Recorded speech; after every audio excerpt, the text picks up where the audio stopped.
Call to order the planning commission, 6:30 on Wednesday, October 16th. So Commissioner Pereira. Here. Commissioner Fitzgibbon. Present. And Commissioner Teal. Commissioner White. Present. Commissioner Butler. And Commissioner Matlock. Present. So we'll open the public hearing at 6:31 for public comment on non-agenda items. Is there anyone, certainly not here in person, but I don't know if we have anybody online for this. And I don't remember, Jamie, if we needed, how this is working, accommodations remaining for somebody to talk online. I know we're imagining. Right, yeah, not typically. I'm assuming, Sheree, you're just here to listen? Yes. Okay, Okay. yep. Okay, so, Hearing yes, 6:31 as well. Moving on to item number 3, the Mhm. approval of the minutes from September 18th. Looking for a motion or corrections. Motion to approve. Second. All in favor? Aye. Motion carries unanimously. And now for item number 4, a public hearing for the NDMC amendment. And we'll staff introduce it. catch up with you here. You guys are seeing my screen, so you'll see what I have here, which I can just open the packet too. I was going to read you the code section from the RCW 35A 21-430 says cities may not prohibit transitional housing or permanent supportive housing in any zone in which a residential unit, dwelling unit, or housing is allowed. And so I'll just pull up our packet and show everyone the meat of it. Well, of course it, hold on. Yes, oh, yeah.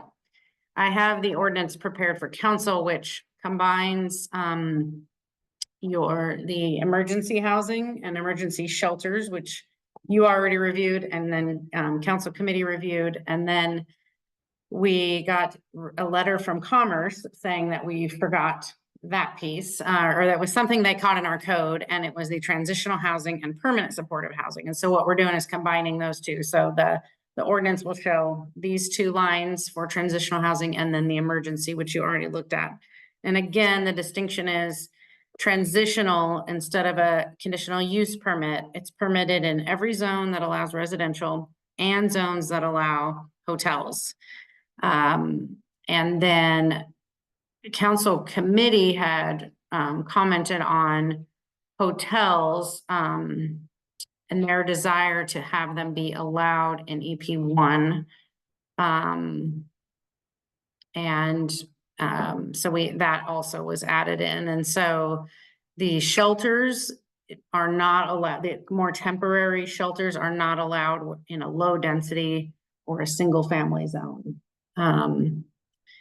And so that's it. We again removed performance standards related to extra restrictions. So you cannot impose any extra restrictions on this type of housing. This doesn't mean we'll get any. This means that we are allowing for it if it comes. I think you could see there are definitions for transitional housing and permanent supportive already in our code. The transitional housing is more kind of the step between homelessness and finding something. It's usually you're there for a period of time. The permanent supportive housing has more, it still might be temporary in nature, but it has more support services. So like mental health or substance abuse or something like that. It has more of that built in.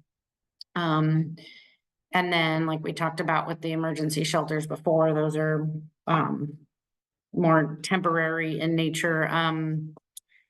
And so this is all related to House Bill 1220, which is just trying to reduce barriers to housing to make it easier and more accessible for if somebody wants to put this in. Most of these are gonna require some sort of financial, subsidy or assistance or something, but I think the idea with these two would be you could build a new facility that has these, or you might see a duplex or, the adult family homes are like 6 people, you might see something like that for this, smaller scale built into, it cannot be at a more of a density than what's already allowed. So it just fit in, with the neighborhood or with where it's being developed, in the HDR, high density residential or something. Yes, you could see more of like apartment style or more units in a building. We allow 10 units per building. So that's it. It's kind of, again, this was a cleanup piece that we're tagging on to the other ordinance that would go to council in November. So do you guys have any questions or? I just have one question, about, how you're defining transitional and permanent supportive housing. Like, if somebody wanted to have an Airbnb kind of thing, would they qualify, or is it just a different definition? Did they use an Airbnb for these types of housing? Yeah. Like, are those interchangeable or? Well, I think that you, based on the definitions, it's kind of like, I would think of like a daycare facility. So you have to probably have certain licenses and things in place with your business to be able to, safely operate something. So I think you would have a few steps, but yeah, for example, you could use, the idea, I think, is you could use a home for these types of uses. So, Only density can stay. right. Yep. Yep. So, and we'll have some other, here's permanent supportive housing. Subsidized leased housing, no limit on length of stay, comprehensive support services. And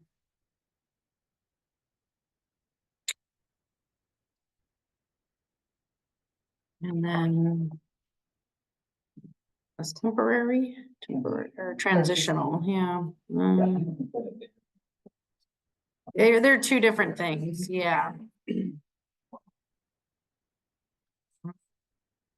Transitional, that isn't there.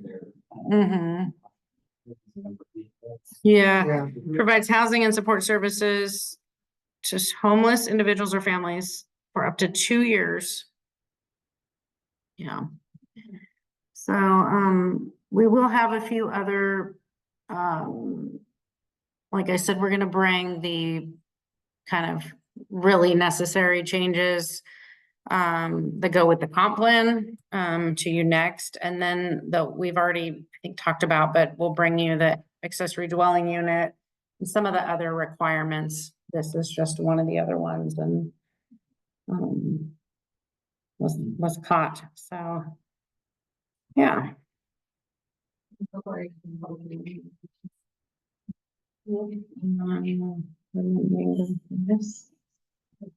6:39, we'll open the public hearing for this. And there's nobody here. Nope. And we didn't have accommodations for online, so. The public hearing at 6:39. And we're back to the commission to discuss or make a motion. All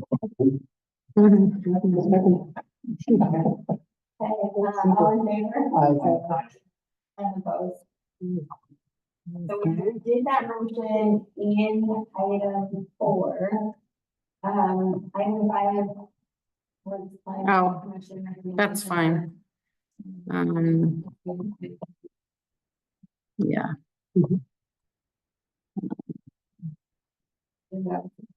Yeah. Right.